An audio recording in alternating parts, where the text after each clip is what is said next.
오늘 먼저 야권 대선판부터 들여다보겠습니다. 윤석열 후보 입당으로 시너지 효과를 기대했는데 윤석열 후보 이준석 대표와 자꾸만 부딪히는 모습이 연출되면서 빨간 불이 켜졌습니다. 이준석 대표, 윤석열 후보에 대해서 계속 좀 아쉬운 마음이 많이 있는 것 같습니다.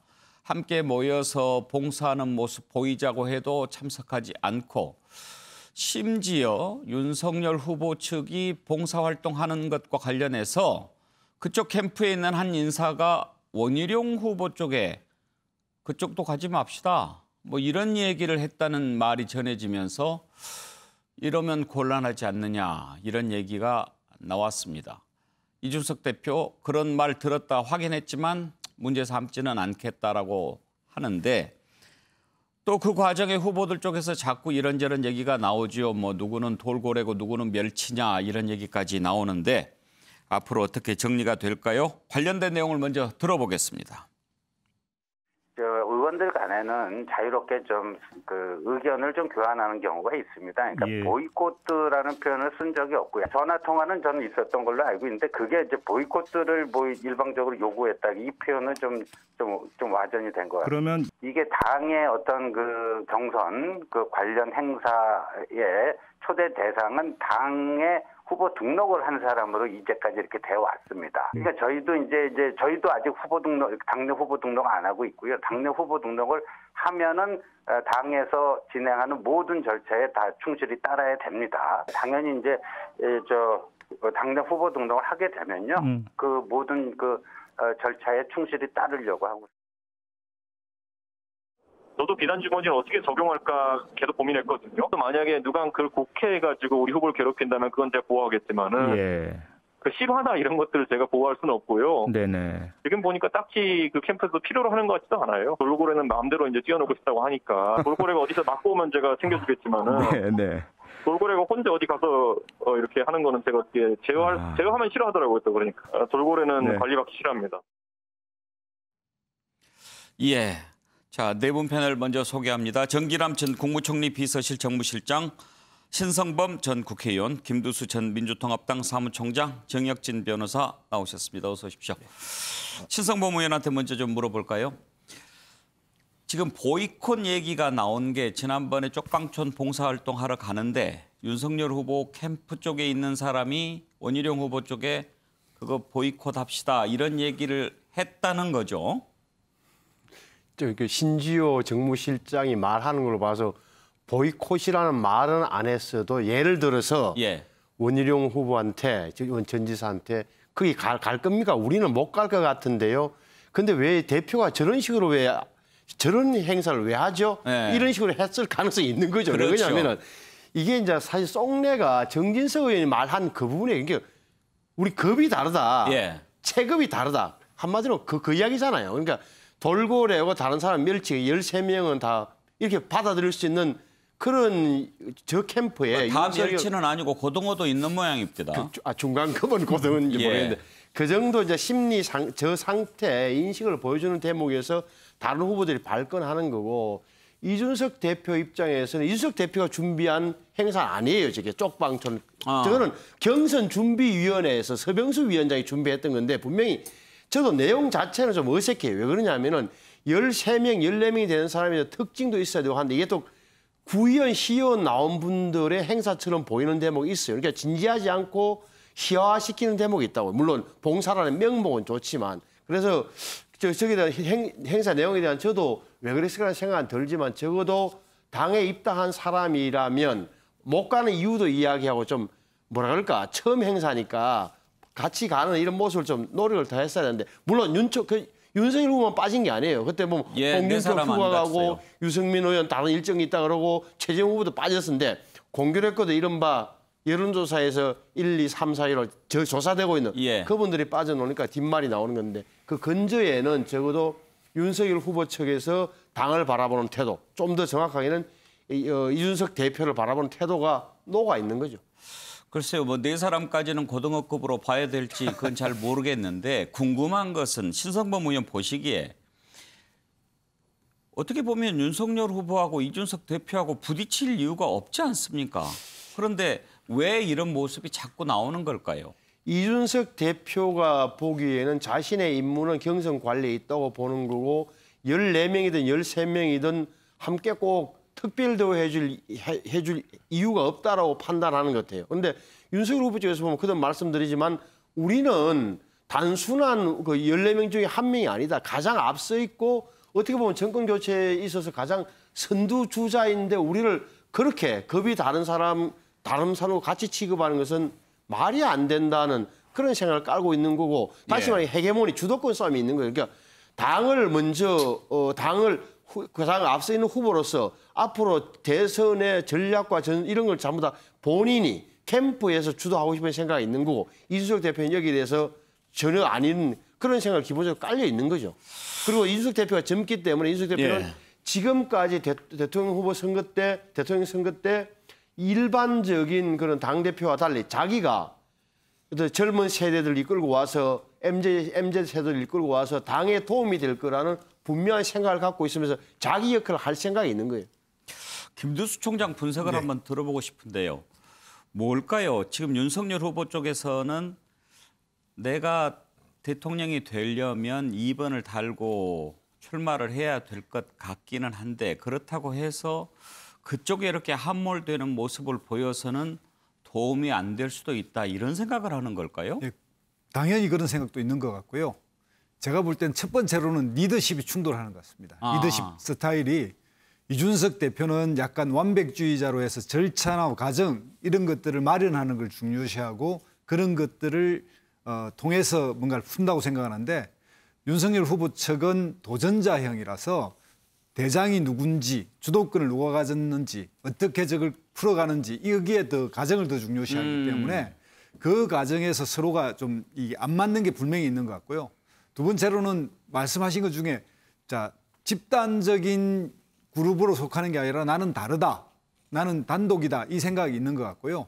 또 하나를 이야기한다면 지금은 본격적인 출발도 아니지 않느냐. 즉 예비 소집을 안 가는 경우도 있습니다. 가끔 보면 입시 때도. 그래서 예비 소집까지 내가 가서 n분의 1이 될 이유가 없다라고 하는 그런 것을 저는 의식적으로 보여줬다는 생각도 좀 듭니다. 예. 이준석 대표는 그런 생각할 수 있겠죠. 국민의힘이 힘을 가져야 국민의힘 속에 있는 후보가 결국은 정권 교체의 주역이 될 수 있지 않겠냐 이런 생각을 한 반면에 윤석열 후보는 내가 정권 교체의 주역이 돼야 국민의힘도 힘을 받을 수 있는 거 아닌가 이런 시각 차이가 아닌가 싶은데 이준석 대표 또 이런 말까지 했습니다.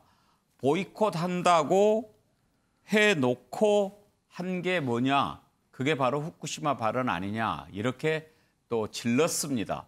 후쿠시마 발언 윤석열 총장으로서는 상당히 뼈아플 수 있는 그런 말 실수였죠. 한번 들어보실까요?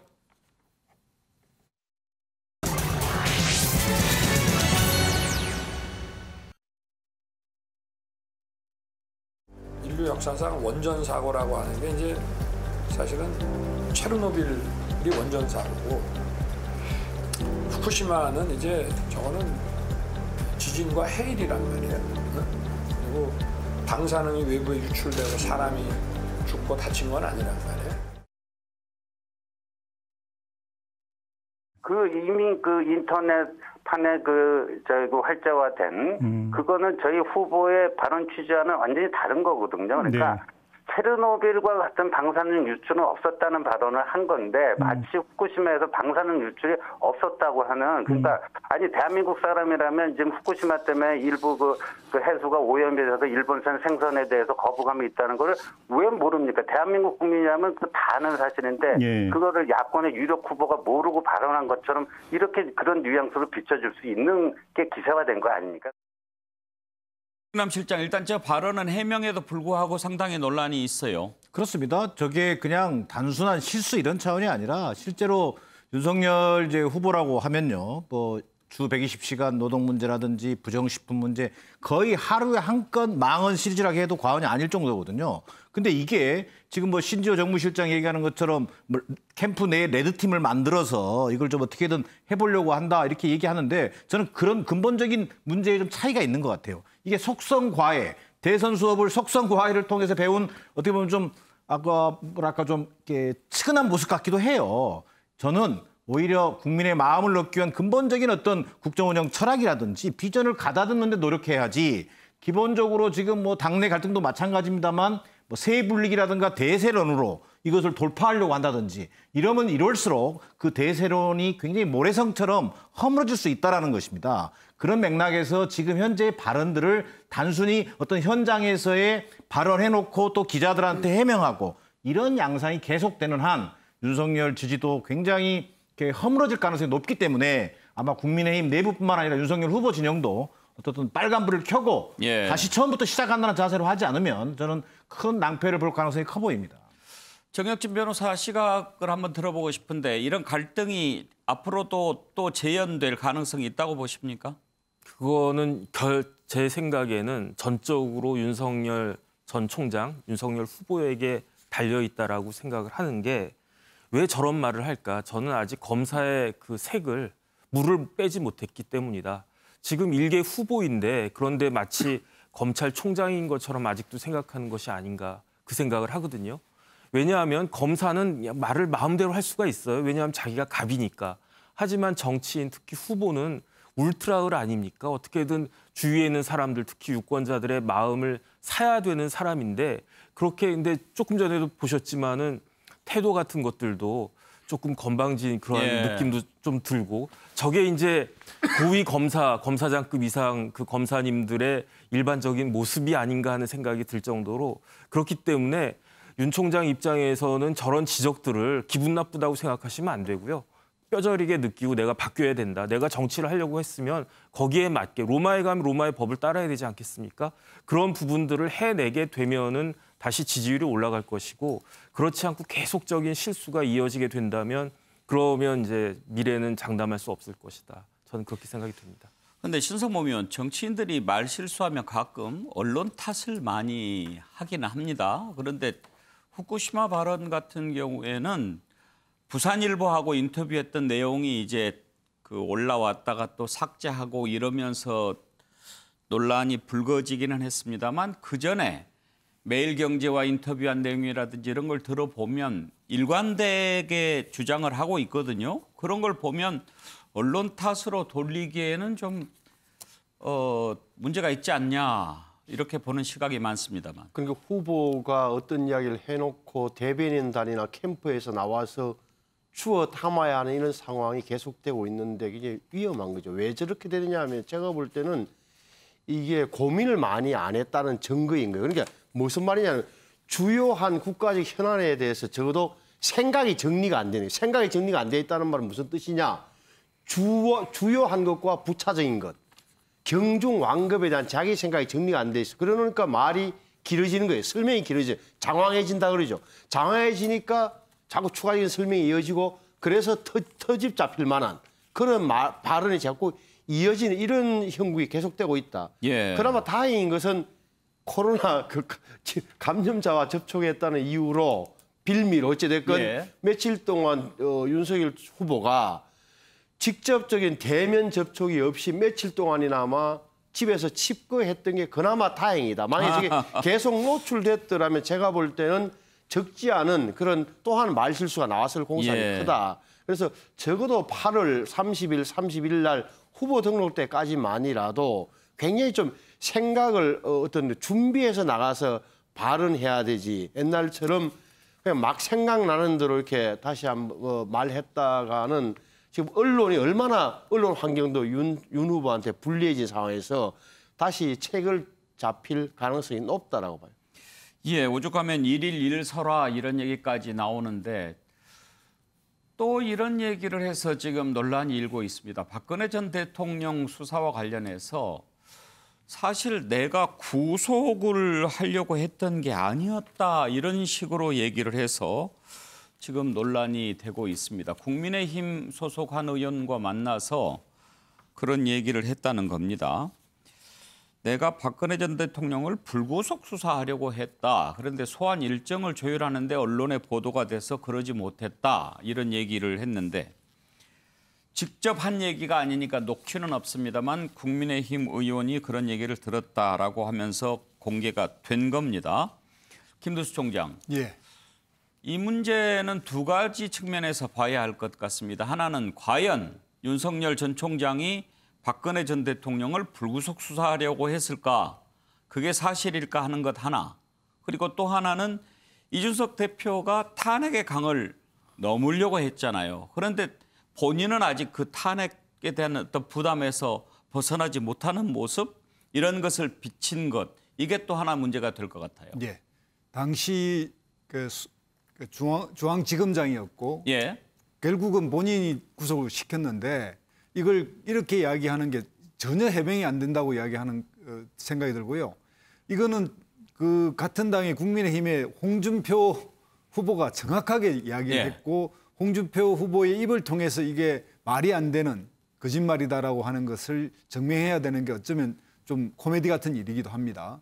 또 하나는 이 사안을 보면서 안보 보수에 대한 경쟁을 좀 해야겠다. 최재형 후보가 최근에 뭐 애국가 뭐 이런 것도 뭐 공개를 하면서 이런 경쟁심에서 이 부분을 한번 툭 치고 간 거 아닌가 하는 생각도 듭니다. 그래서 대구에서도 저번 대구 방문에서도 저 발언을 했고 최근에 와서 또 박근혜 그 발언을 또 하는 거는 전체적으로 국민의힘의 가장 아픈 부위는 탄핵의 강인데 이걸 후보 뭐 1위를 달리고 있다는 후보가 다시 이걸 또 이야기를 두 번이나 대구에서도 한 번 하고 또 최근에 이걸 또 이야기해서 뭐 객관적으로도 사실도 아닌 이야기를 다시 하는 이유를 모르겠습니다. 그러니까 참 준비 안 된 후보다. 앞에서 이야기와 연결해 본다면 이 윤석열 후보는 인문적 교양에 좀 문제가 있는 거 아닌가 이런 생각이 들어요. 그러니까 이 후쿠시마 문제는 사실도 달랐고 그 결과도 다른데 원인도 정확하게 말을 못했고 결과도 잘 말을 못했는데 그런 것처럼 뭐 앞뒤 이렇게 좀 끼리끼리 하는 이야기를 그냥 준비 안 된 채로 막 하고 있지 않느냐 이런 생각까지 막 듭니다. 글쎄요. 본인 속을 또 뭐 실제로 어떻게 했는지 정말 모르겠습니다만 정진남 실장 당시에 상황이 박근혜 전 대통령 구속을 안 할 수 있었을까요? 글쎄, 제가 볼 때는 국민 뭐 여론이나 또 그 범죄의 어떤 그 내용과 질을 볼 때 국정농단이라고 하는 엄청난 사건이 벌어졌던 거 아닙니까? 그래서 구속을 피하기는 저는 어려웠을 걸로 보여집니다. 그러나 특검이라고 한 게 윤석열 총장의 오늘 발언이 이제 몇 가지 문제가 있는 게요. 첫 번째는 정치적으로 굉장히 친박을 의식한 발언일 수도 있다. 그러나 알고 보면 우리가 뭐 그런 어떤 한자 성어도 있지 않습니까? 일수차천이라고 손바닥으로 하늘을 가리는 거예요. 그런 면에서 또 두 번째는 이제 국민을 속이는 발언인데 다른 말로 얘기했을 때 이런 거 아니겠습니까? 아니 특검인 박영수 특검과 나는 그 당시에 특검의 수사팀장이었다. 일개 실무자였다. 우리 특검은 정치적 고려를 해서 불구속 기소를 검토했었는데 그러면서 검찰로 이게 여차여차 뭐 형집행 이게 안 되면서 검찰로 넘어가는 바람에 구속됐다. 검찰은 정권의 어떤 이해관계를 그대로 받았던 거 아니겠냐. 이런 얘기인데 그동안 자기는 사람에 충성하지 않고 조직에 충성하다던 윤석열 총장이 급기야 검찰 조직에다가 그 어떤 책임을 떠넘기고 있는 그 비겁함까지 보여져요. 자, 궁극적으로 지지율이 지금 현재 좀 출렁거리면서 세분리기 통해서 뭔가 돌파해 보려다가 안 되니까 결국은 뭡니까? 이제는 그동안 지금까지의 지지율을 떠받쳐왔던 게 윤석열 총장은 아마 저는 동의하지 않습니다만 공정과 상식 뭐 이런 어떤 이미지를 긍정적 이미지를 가지고 있었잖아요. 그런 것들이 송두리째 탄핵의 강으로 뛰어들면서 잃어버리는 것 아니겠는지. 그렇다면 결국은 중도층 확장을 통한 정권 재창출이라고 하는 야당의 대의를 실현하는 데 있어서 언젠가는 윤석열 총장조차도 버려지는 카드로 전락할 수 있다라는 그런 나는 위험 신호라고 보여집니다. 아니 저는 신성범 의원. 저는 저 윤석열 후보의 말이 사실 가능성이 있다고 보는 편이 무슨 말이냐니까 그다음 박영수 특검에서 수사팀장이었잖아요. 그러니까 사실 가능성이 있다고 보는 이유 중에 하나가 박영수 특별검사가 있어요. 지금도 뭐 다른 사건들에서 조사를 받고 있습니다만 박용수 이제 물러났죠. 특별검사와 다른 특검보들이 있을 텐데 윤석열 당시 수사팀장이 딴소리를 한다면 그 사람들을 조사를 해보면 정언을 들어보면 이제 알 거라는 부분 하나가 있는 거고. 그래서 그렇게 노골적인 거짓말까지는 했겠느냐. 적어도 특검 내 분위기는 윤석열 전 총장 말이 맞을 수 있겠다. 또 하나는 당시 검찰총장이 김수남 검찰총장이 기억하실 겁니다.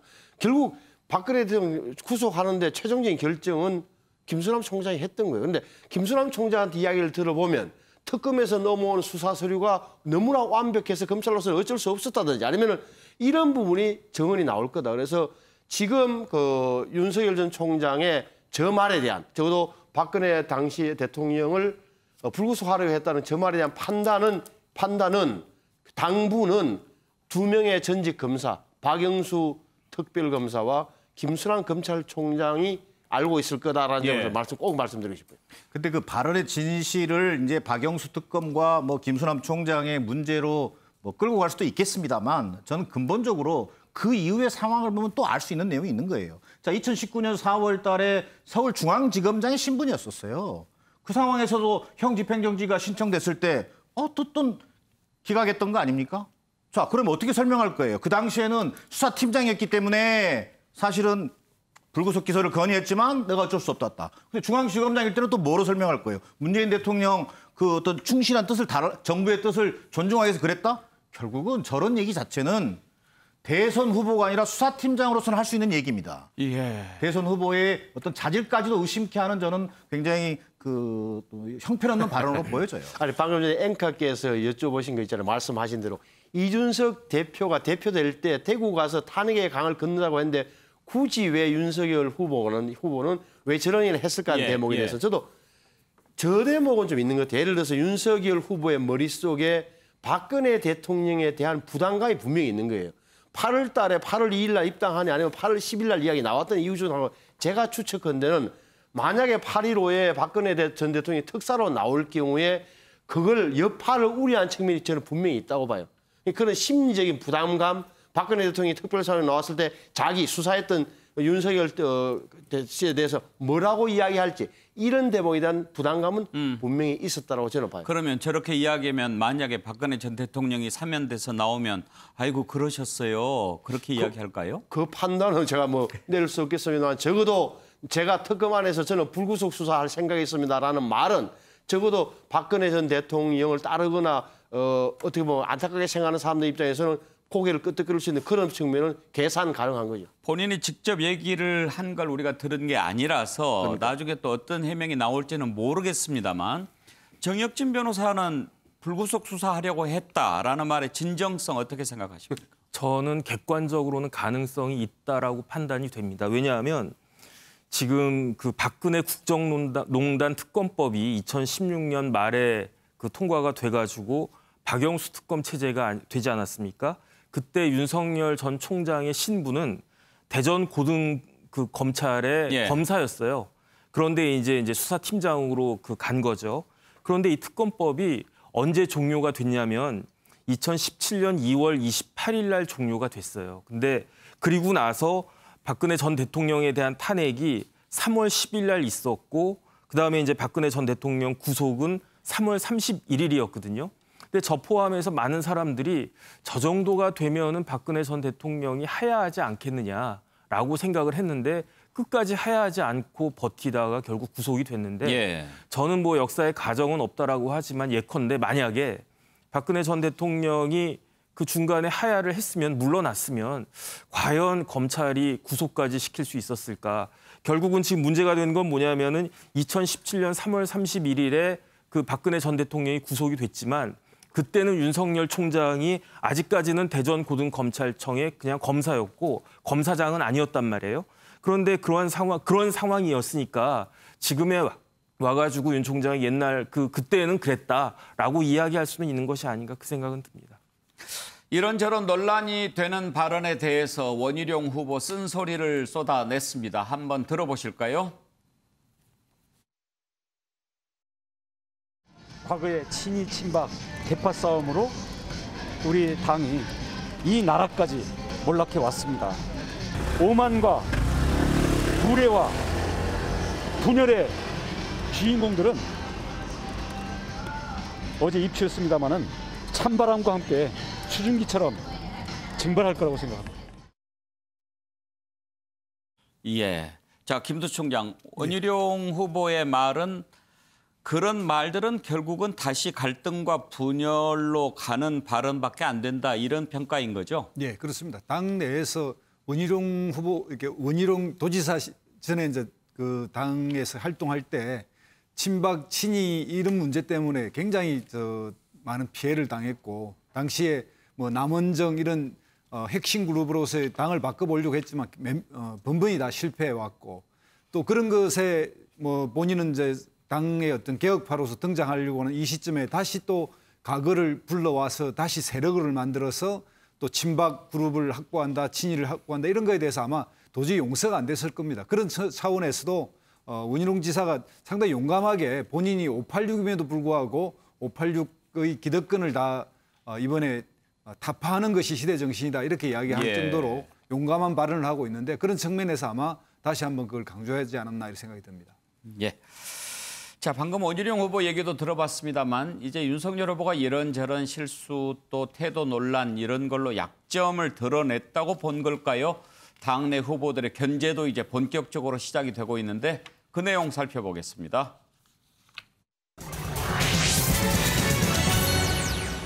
여러 후보들 지금 이런저런 말들을 하고 있는데 가장 그 심기를 거스른 말이 이제 결국은 정진석 의원의 멸치, 고등어, 돌고래 발언이겠죠.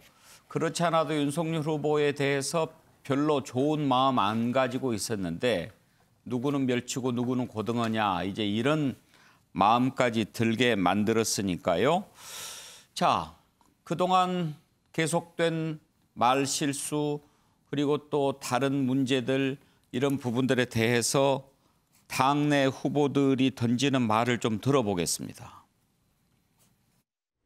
당에 새롭게 들어온 식구들이 살림을 키워서 기여를 해야지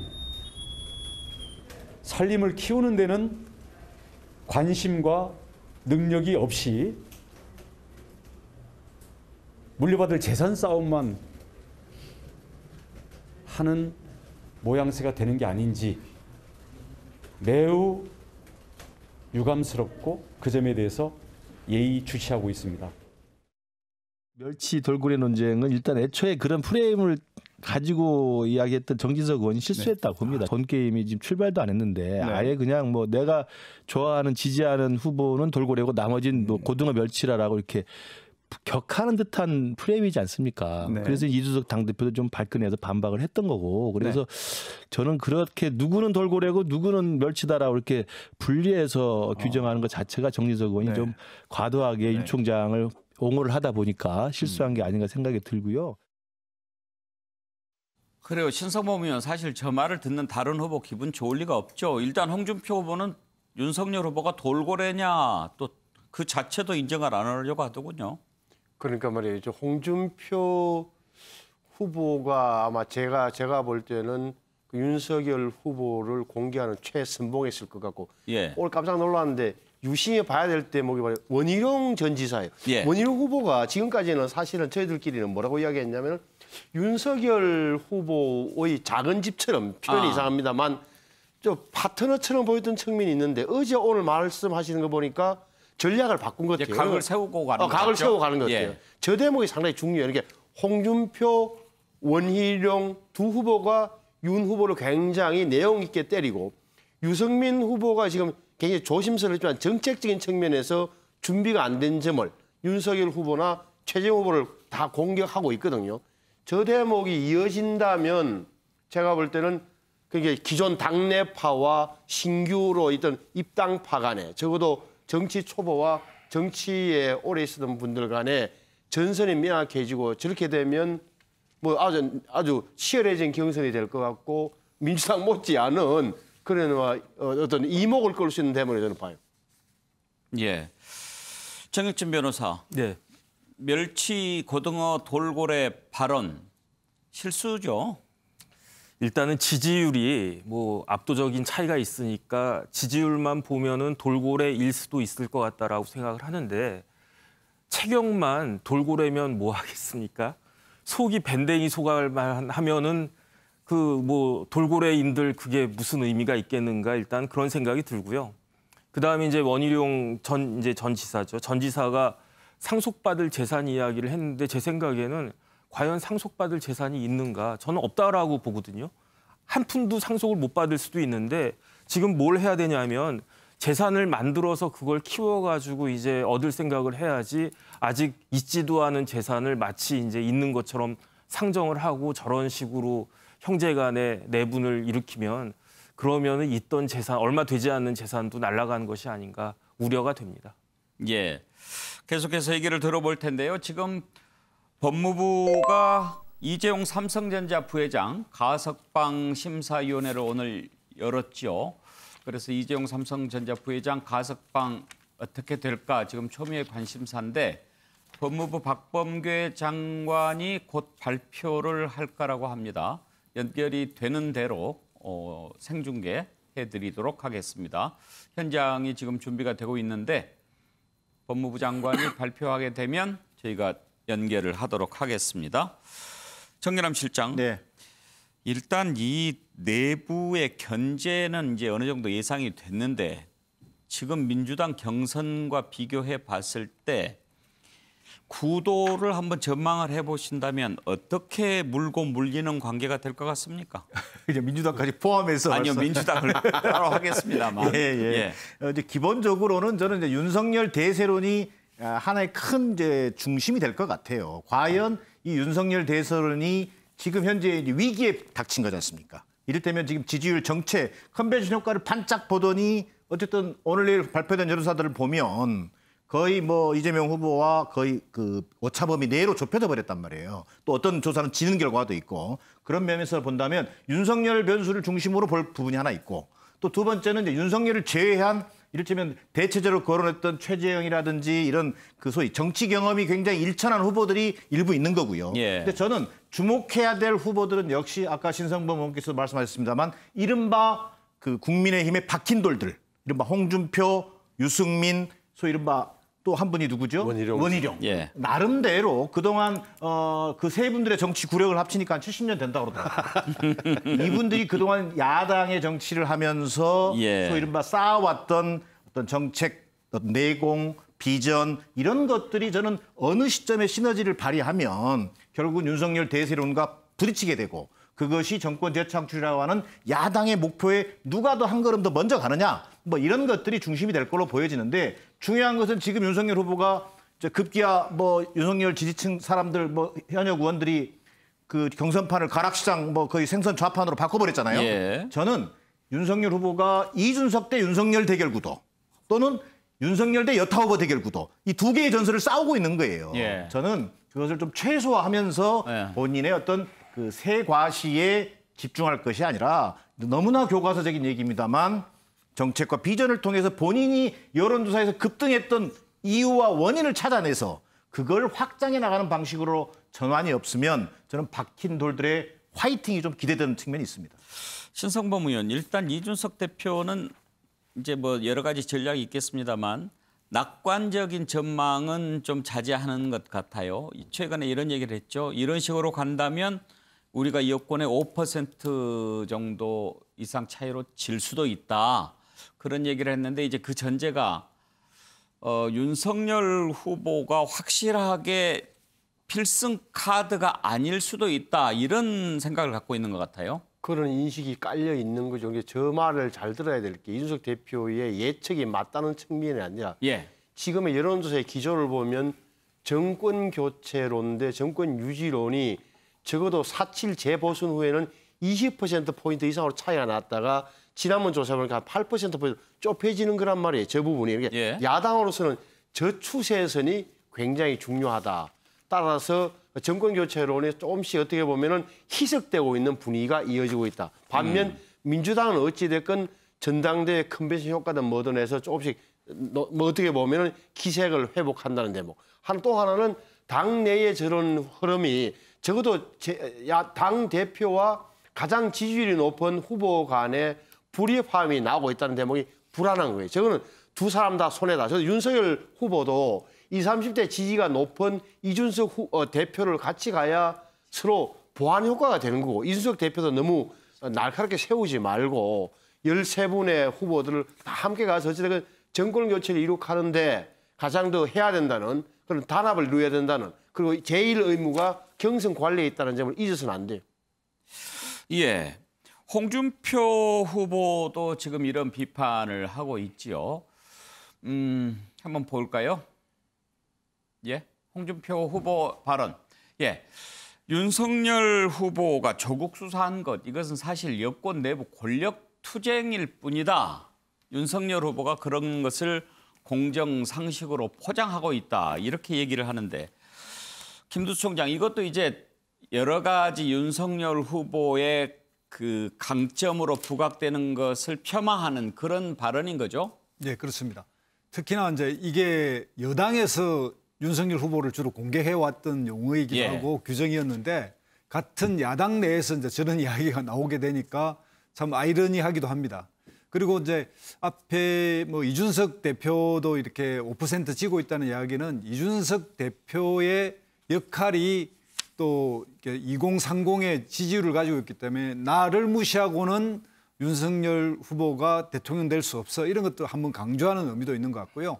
지금 현재는 흘러가는 양상이 시중에 그런 이야기 있지 않습니까? 압도적 1위에 대해서는 그 1위 자체 본인이 리스크라고 윤적윤이라고 윤석열의 적은 윤석열이라고 이런 이야기가 있는데 현재까지의 최근의 10일 동안의 흐름을 보면 본인이 매일 1%씩 거의 까먹었습니다. 그래서 경우에 따른 6%, 또 4% 이런 마이너스 하락이 가져왔는데 이런 현상이 일어나면서 현재 국민의힘 내부의 여러 주자들이 드디어 기회가 왔구나 이런 생각이 드는 것 같고 그 기회를 노리는데 다만 뭐 이게 이제 물고기로 비유해서 그렇지만 이 물고기의 비유에 뭐 상당히 사람들은 동의하지 않을 겁니다. 그런 상태에서 지금 진행되고 있고 드디어 이제 이게 찬스가 왔다 이런 생각이 듭니다. 자, 그런 찬스 노리는 후보 바로 이런 틈을 노리는 후보가 있죠. 최재형 후보입니다. 한번 살펴볼까요? 최재형 후보는 가족, 소통, 신중함 이런 것을 3대 장점으로 내세우고 있습니다. 그런데 이게 윤석열 후보와 좀 대비가 되는 것들이죠. 가족은 이제 윤석열 후보 부인, 장모, 가족 리스크가 좀 있는데 이번에는 또 여러 가지 뭐 이준석 대표를 패싱하고 이런 부분까지 이제 겹치면서 여기에 어떻게 하면은 내가 더 득을 볼 수 있을까 하는 것을 많이 찾으려고 하겠죠. 그래서 이준석 대표를 편드는 그런 발언도 하고 말이죠. 최재형 후보의 최근 발언들을 한번 들어보시면 어떤 전략인가 좀 연상이 될 것 같습니다. 한번 들어보시죠. 최근 당내에서 우리 당이 하나된 모습을 보이지 못하고 있는 것 아닌가 하는 우려를 하시는 분들이 있습니다. 저는 우리 당이 당대표를 중심으로 하나가 되어 우리 당이 가지고 있는 모든 역량을 결집해서 정권 교체라는 절체절명의 목표를 이루어내야 된다고 생각합니다. 당대표의 권위가 훼손되어서는 안 되겠습니다. 예, 당대표의 권위가 훼손돼서는 안 되겠다. 윤석열 총장 각을 세우면서 이준석 대표와 붙는 모습을 보이고 있는데 나는 이준석 대표 편이다. 이런 얘기를 한 거죠. 그런가 하면 지금 법무부에서 발표가 있군요. 그 내용을 먼저 들어보죠. 박범계 장관의 발표 들어보시겠습니다. 안녕하십니까. 2021년 8.15 광복절 가석방 시행과 관련하여 법무부 장관 브리핑이 곧 있을 예정입니다. 장관님이 먼저 발표하시겠습니다.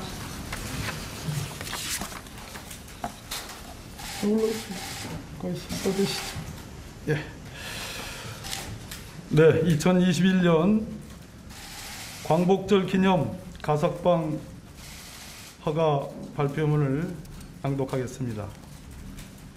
오늘 개최된 법무부 가석방 심사위원회에서 수용자 1,057명에 대해 가석방 여부를 심사 의결하였습니다. 이 중에서 적격으로 의결된 수용자 810명에 대해 법무부 장관으로서 가석방을 허가했습니다. 이 사람들은 8월 13일 오전 10시 전국 54개 교정시설에서 출소하게 됩니다. 아시는 바와 같이 저는 장관으로 취임한 이래 지속적으로 가석방을 확대하겠다고 국민 여러분들께 약속하였습니다. 이번 8.15 광복절을 기념하여 실시하는 가석방도 우리의 경제 상태 극복에 도움을 주고 감염병에 취약한 교정시설의 과밀 수용 상황 등을 고려하여 허가 인원을 크게 확대하였습니다. 작년 월 평균 가석방 인원이 659명이었던 것과 비교하면 약 151명이 확대된 것입니다. 앞으로도 가석방 제도의 취지에 맞게 계속 확대 기조를 이어나가도록 하겠습니다.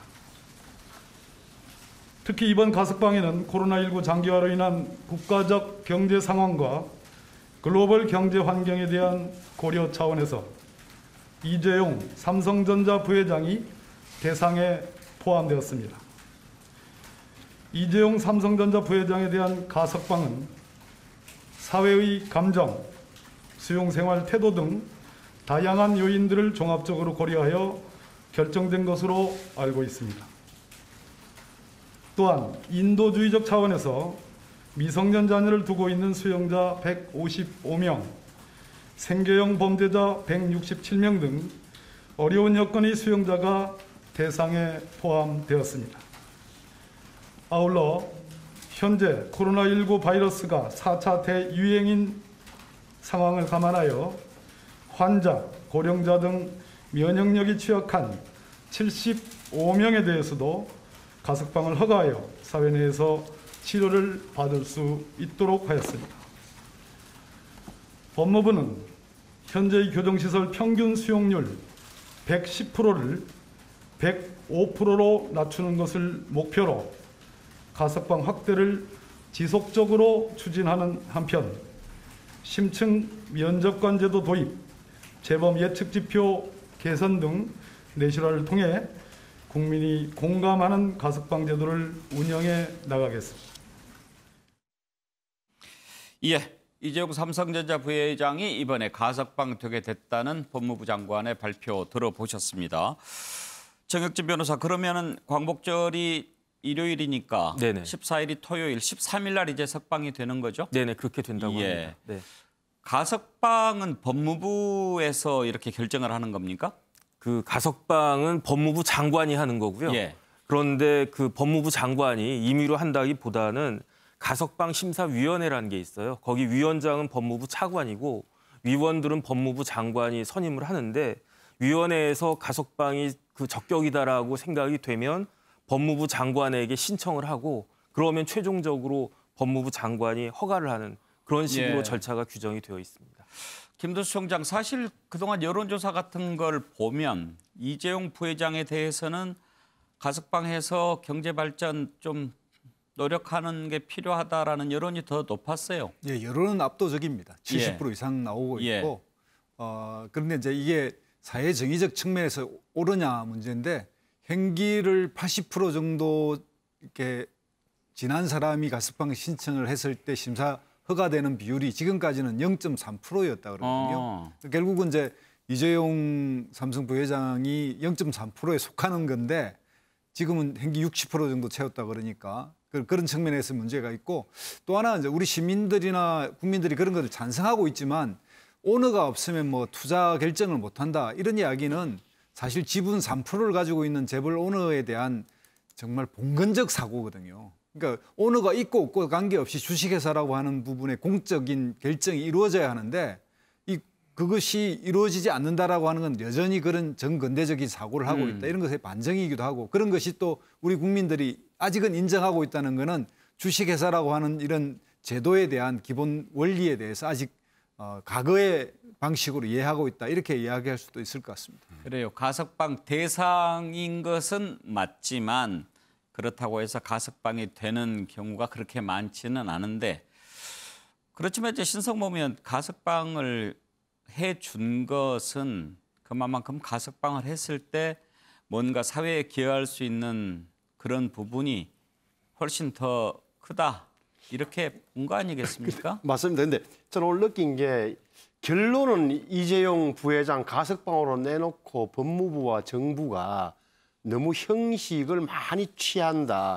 쉽게 하면 폼을 많이 잡는 느낌을 줄 수 없는 거예요. 저게 뭐 명분을 만들었고 어떻게 보면 죄송합니다만은 이재용 부회장 덕분에 많이 풀려나게 된 거는 좋은 건데 저는 뭐 결론은 잘했다고 봐요. 근데 좀 이건 사전에 사실은 가석방 요건을 80에서 60%로 낮출 때부터 예고됐던 거다. 아하. 그렇다면 사실은 정부가 좀 더 솔직하게 말씀을 했으면 좋았을 테고 또 하나는 연말 되면 박근혜, 이명박 두 전직 대통령도 사면 복권하는 결단을 내려주는 게 저는 맞다고 봐요.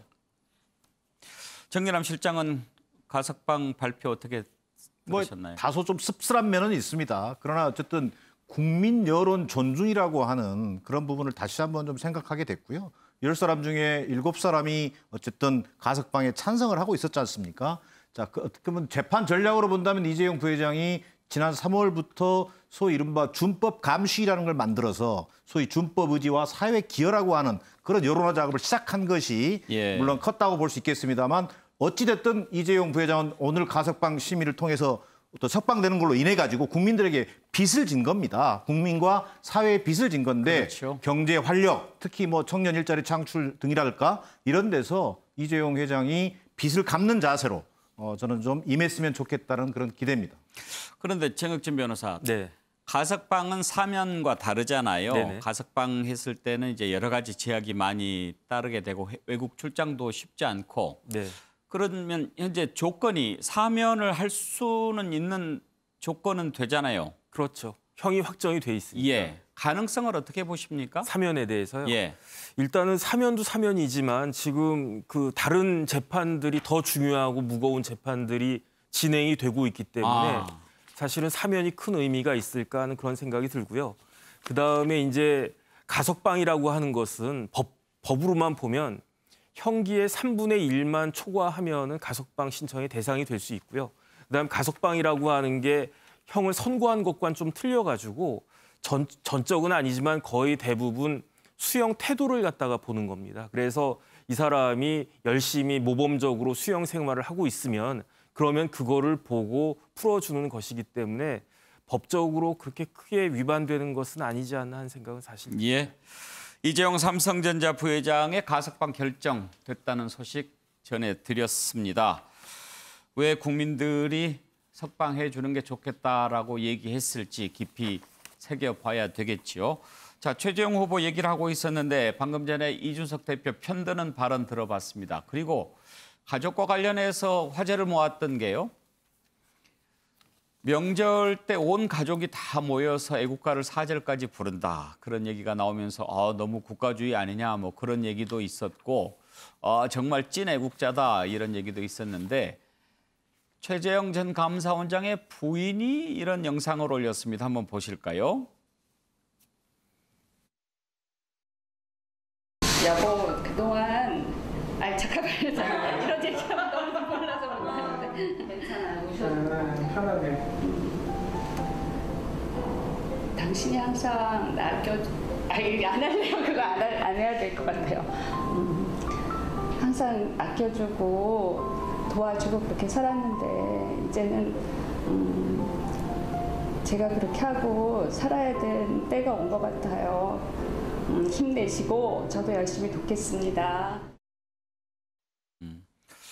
정진남 실장, 부인께서 이렇게 영상을 이렇게 올리면서 최재형 후보 이렇게 힘을 주는 그런 영상이네요. 좋습니다. 뭐 대선 후보들이 다 내조 경쟁도 벌어지지 않습니까? 그런 면에서는 얼마든지 뭐 가족이 총동원될 수도 있고 이렇게 할 수 있겠습니다만 문제는 다른 면을 보여줘야 한다는 거예요. 소위 지금 어떤 그 온라인 상에서는 아몰랑 후보 아니냐 뭐 이런 얘기까지 있어요. 모른다, 준비 안 됐다 이런 얘기만 하는데 이 과정에서 애국가 사절 빼고 지금 최재형 후보가 제대로 된 어떤 정책 비전을 내놓은 기억이 별로 없어요. 이제 이런 부분에 대한 비판적 여론이거든요. 그러다 보니까 급기야는 가족들을 동원하니까 아니 우리가 언제 가족과 일가 친척, 족보 이런 데 관심 없다. 당신의 모습을 좀 보여주세요. 라는 그런 여론이 일어나는 거거든요. 결국은 그 대한민국, 최재형 후보가 무너져가는 대한민국을 지켜볼 수 없었다. 이게 출마 명분이잖아요. 근데 지금 현재까지 보여진 모습으로는 우리 국민들 억장이 무너지는 느낌이에요. 저런 준비 정도로 대통령 선거를 나왔을까 하는 그런 좀 저는 굉장히 비판적 시각입니다. 그래요. 신성범 의원, 최재형 원장 얘기를 하고 있습니다마는 이번에 정치 경험이 없는 그런 후보들의 출마가 지금까지 대선과는 많이 다른 양상이긴 해요. 그러니까 저는 근데 가족이라는 요소가 등장한 게 저는 괜찮다고 봐요. 왜 그러냐면은 아시는 대로 미국에서는 가족이라는 가치 자체가 보수의 이념체계에서 굉장히 중요한 요소고 네. 가족이라는 요소 다 나온단 말인데 우리는 이제 어색한데 예를 들어서 애국가 사절까지 부른다는 것도 제가 보니까 1년에 한 번 정도 명절에 모였을 때 그것도 돌아가신 아버지 최영섭 예비역 대령의 선창에 의하여 했다는 거고 또 며느리들도 그러면 거기에 대해서 약간 좀 어색해하네. 그것도 아니고 공동성명서 냈잖아요. 며느리 자리에서 다들 즐겁게 했다고 하니까 말이 말 더 할 필요 없는 거고. 근데 다만 이제 가족이라는 것을 어떻게 받아들여질까? 우리 부인께서 우시는 모습도 영상했는데 저는 괜찮은 아이디어 같다. 다시 말하면 정무적으로 판단하라도 국민이 볼 때나 저런 면, 가족이라는 면이 단합되고 화합하는 저는 가족의 모습은 아직은 우리에게 익숙하지 않지만 괜찮은 정치적 접근법이라고 저는 봐요. 김두수 총장, 아무튼 대한민국 정치 역사상 며느리 공동 성명서는 처음일 거예요. 뿐만 아니라 이제 가족의 명절 그 행사를 공개한 것도 처음으로 저는 기억합니다. 예, 그러니까 저런 가족의 공사 구분을 했다라고 하는 거는 맞는 말인데 저걸 공개한 거는 또 다른 차원이거든요. 그러니까 우리는 이렇게 모범적으로 살고 있고 이것이 애국의 행식이고 내용이다. 그러니 사회적으로 이것이 널리 되면 더 좋겠다 이런 생각을 가지고 한 거라서 저걸 접하는 젊은 세대나 이런 사람들이 상당히 당황하고 저 집 며느리 정말 되기 싫다 이런 이야기도 나오는 게 그런 건데 그런 차원에서 본인의 어떤 그 이미지를 만드는 건 중요한데요. 앞에서 쭉 말씀하셨듯이 본인이 가지고 있는 생각을 정확하게 알리고 자기가 가지고 있는 국가 비전, 가치 이런 게 뭔지를 정확하게 드러내놓고 그것과 가족이 이렇게 결합할 땐 시너지가 나는데 현재로는 그렇지 않은 것 같습니다. 근데 왜 그러면 이 답을 제대로 못하느냐. 제가 볼 때는 일단 엘리트 의식이 있어가지고 엘리트 의식은 뭐냐면 정답이 있다고 생각하거든요. 시험을 본 권력이기 때문에 뭘 물으면 그것에 대해서 정답을 이야기해야 된다고 생각하는데 사실 정치의 정답이 어디 있습니까? 큰 원칙과 방향이 있고 거기에 따른 자기의 어떤 정책적 대안이 있는 거지. 그리고 그걸 여야가 가치 정치를 하면서 대화와 타협을 풀어가는 건데 뭔가 시험의 정답처럼 맞춰야 된다고 생각하니까 거기에서 나왔다.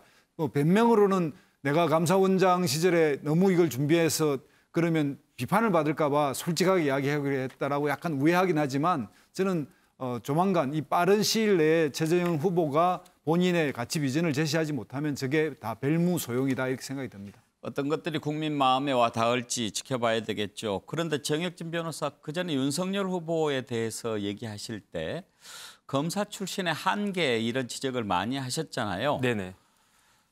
판사 출신은 어떤 한계가 있을까요? 지금 김두수 총장님 말씀이 정확한 말씀입니다. 판사는 뭐 하는 사람이냐? 판단하는 사람이잖아요. 정답을 판단을 해야 돼요. 그러니까 제가 보기에도 최재형 전 원장 같은 경우에는 내가 정답만을 이야기해야 된다. 그다음에 내가 이야기하는 것은 정답이다. 그렇기 때문에 뭐 이렇게 가벼운 질문을 갖다가 했는데도 답을 못 하잖아요. 왜 답을 못 하냐면 본인이 정답이라고 확신을 못 하기 때문에. 그런데 정치인은 정답을 말하는 사람이 아니잖아요. 정치인은 사람들을 리드하는 리더의 역할을 하는 거지 판단해주는 그런 사람이 아니란 말이에요. 그다음에 일단은 저는 참 아쉽다는 생각이 드는 게 저 캠프에 캠프가 있는지도 모르겠지만 전문가가 없구나. 왜냐하면 저 사진에 대해서 사람들이 국가주의라고 비판하는 것은 저는 전적으로 잘못됐다라고 생각을 하는데 사실은 제가 저희 집안의 20대 종손이거든요. 그래가지고 저 어렸을 때 시제 지내러 가면 진짜 수십 명 모이고 그랬었어요. 그런데 그런 제가 보기에도 저 사진이 너무너무 올드하고 좀 민망하다라는 생각이 들었는데 정말 아쉬운 건 뭐냐면 최재형 원장한테 굉장히 좋은 사진들이 많더라고요. 제가 봤을 때 제일 좋았던 사진은 뭐냐면 그 사모님이 그 부인이 인사드리러 갔을 때 굉장히 수줍어하면서 하고 최재형 원장 책 읽고 있는 그런 모습 같은 것들이 굉장히 좋아 보였는데 왜 그런 사진은 그만두고 저런 사진을 갖다가 올렸을까? 최재형 원장은 판사에다가 감사원장, 본인은 모르겠지만 일반 사람들이 보기에는 굉장히 무서운 자리에 있었던 사람이거든요. 그런데 정치한다라고 하면 그 색을 빼야 되는데 오히려 저 애국가 부르는 그런 모습들이 굉장히 딱딱하고 더 무서워지지 않았습니까? 저 판사로서의 그 색을 물을 빼야지 저 양반도 성공하실 수 있지 않나 저는 개인적으로 그렇게 생각합니다. 네, 잘 들었습니다. 자, 그러면 이제 민주당으로 가볼까요?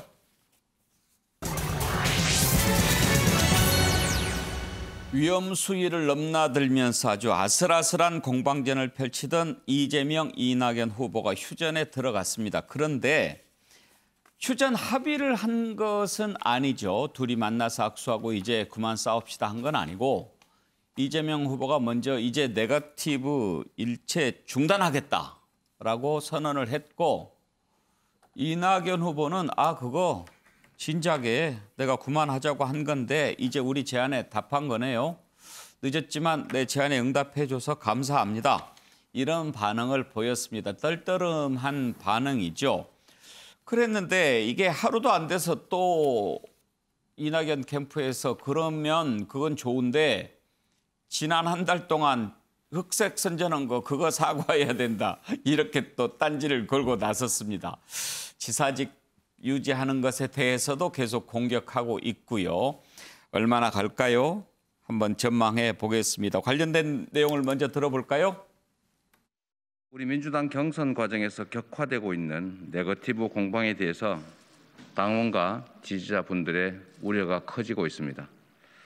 정치가 국민의 걱정을 덜어드려야 하는데 도리어 걱정을 끼치고 실망감을 안겨드리고 있습니다. 후보의 한 사람으로서 당원과 지지자 그리고 국민 여러분께 송구한 마음을 표합니다. 저는 오늘 이 순간부터 실력과 정책에 대한 논쟁에 집중하고 다른 후보님들에 대해서 일체 네거티브적 언급조차 하지 않을 것을 선언합니다. 늦었지만 옳은 말씀이죠. 제가 7월 16일에 네거티브 하지 말자는 얘기를 했고 저 자신부터 실천하겠다 이렇게 다짐의 말씀을 드렸는데 상대 후보가 그렇게 해주는 건 고마운 일이라고 생각합니다. 지금도 온라인 상에서는 험악한 말들이 오가고 그렇죠. 있어요. 지지자들 특히. 네네. 네. 그래서 굉장히 걱정을 많이 하고 있습니다. 이렇게 서로에게 상처를 남겨가지고 박빙의 승부에 제대로 임할 수 있을 것인가.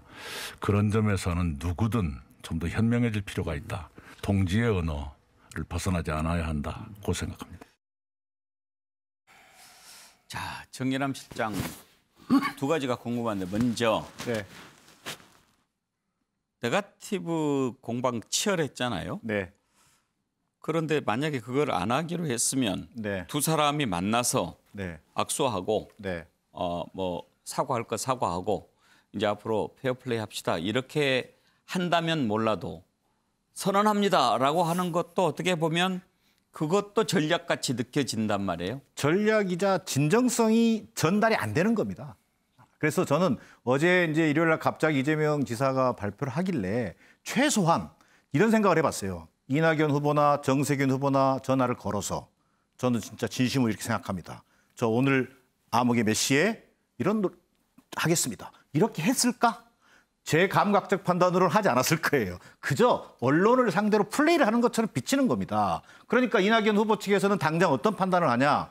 아니 재미 다 보더니 이제 도망가네? 꼬리 자르고 도망가네? 이런 식의 발상이 생각이 가능한 거예요. 저는 지금 최근에 이런 이전 투구 양상 자체가 이제 급기야는 조폭 사진을 막 이제 올리는 이제 폭로전으로 가고 있어요. 이게 무슨 살수와 암수가 판치는 일종의 뭐 암흑가의 어떤 무슨 데스매치 같은 느낌이 주지 않습니까?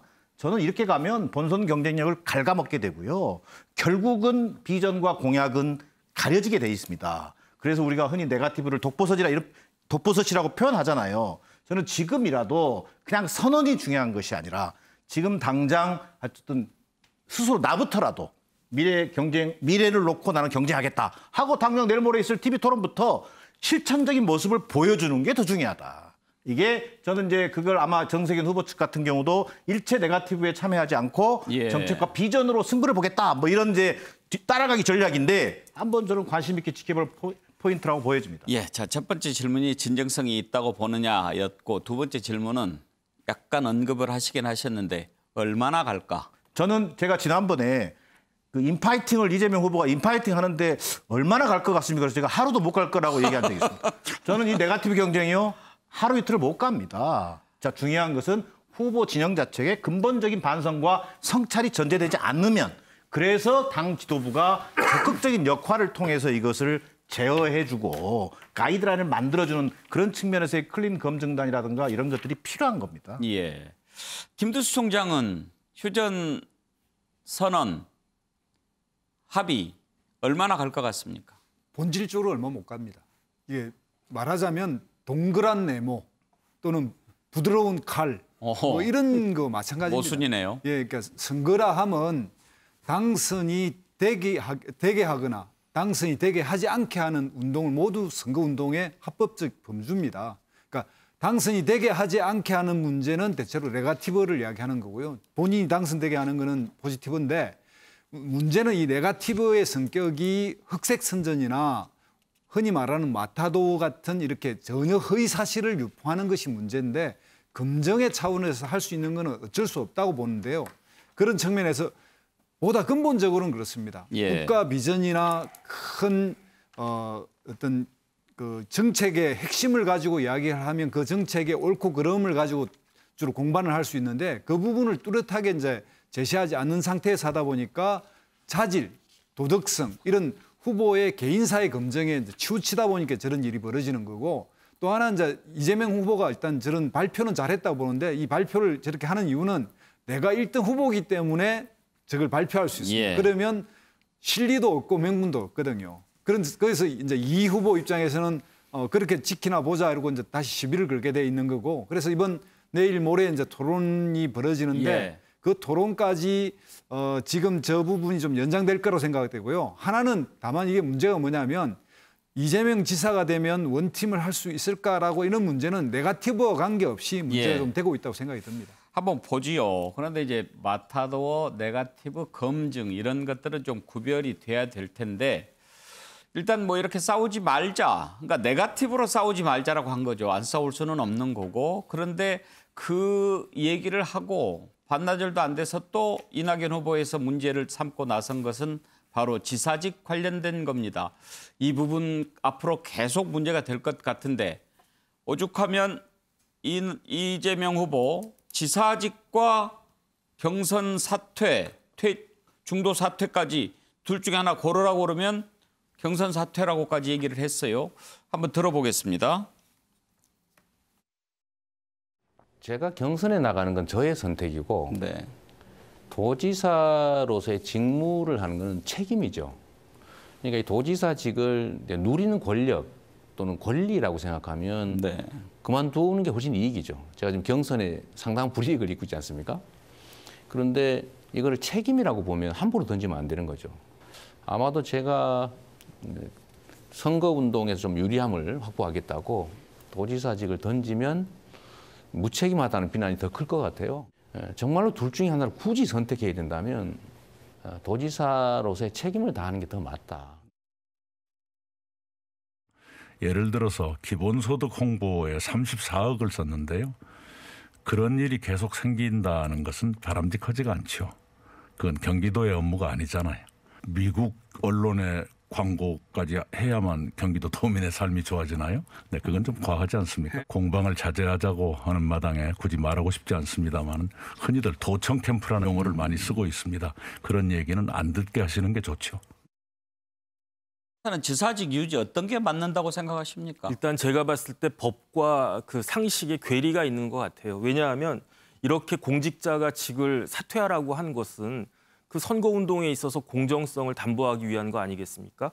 그런데 경선도 따지고 보면 선거란 말이죠. 그런데 도지사 직을 유지하면서 선거하는 것은 굳이 이제 이재명 지사가 유지하려고 하는 것도 본인이 지사직을 유지하는 게 유리하기 때문에라고 생각을 하니까 하시는 거 아니겠습니까? 본인은 지금 불리하다고 그러지 않습니까? 오히려 손해보고 있다고? 뭐 그거는 뭐 좀 다를 것 같고요. 예. 근데 어쨌든 법은 그 이번 선거로 치면 12월 9일까지는 지사직을 유지할 수 있도록 되어 있으니까 그다음에 제가 봤을 때 결국은 당에서 경선을 치르는 그 이유는 당에게 가장 유리한 그러니까 정권을 유지할 수 있는 지킬 수 있는 가장 유리한 후보를 뽑기 위한 것일 테니까 그러니까 이 부분은 결국은 상식적으로는 제 생각에 사퇴하는 게 맞다라고 생각을 하는데 예. 당에서 어떻게 할 것인지는 법에 따라서 또 당의 정책에 따라서 결정되지 않을까 싶습니다. 신승범 의원 견해는요?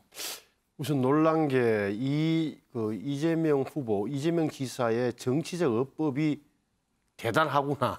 예.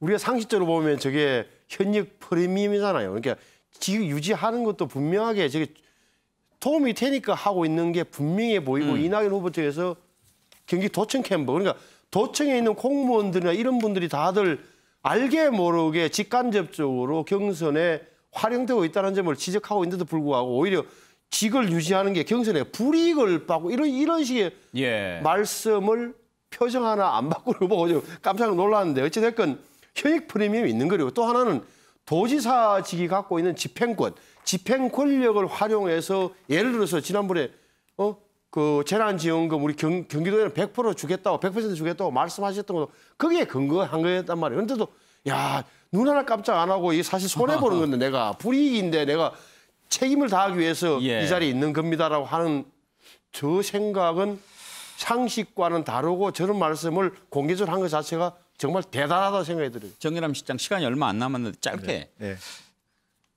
그 표현 중에 경선 포기라는 말이 어찌됐든 표현이 나왔잖아요. 네, 혹시 네. 이 부분은 좀 주목해서 볼 부분 저는 아닌가요? 개인적으로 이재명 지사의 저 공격적 그 본성, 저는 이게 느껴지더라고요. 예. 야, 나 차라리 대선 후보 포기할 거야. 이게 자칫 잘못하면요 지지층에 대한 굳이 약간 의미를 겁박. 둘 발언은 아니다. 그럼 그렇게 갈 공산이 아니었던 것이죠. 도정 후보에게 최소화라고 하는 원칙에 알겠습니다. 최선을 다하겠다 했더라면 좋았을 것 같습니다. 네.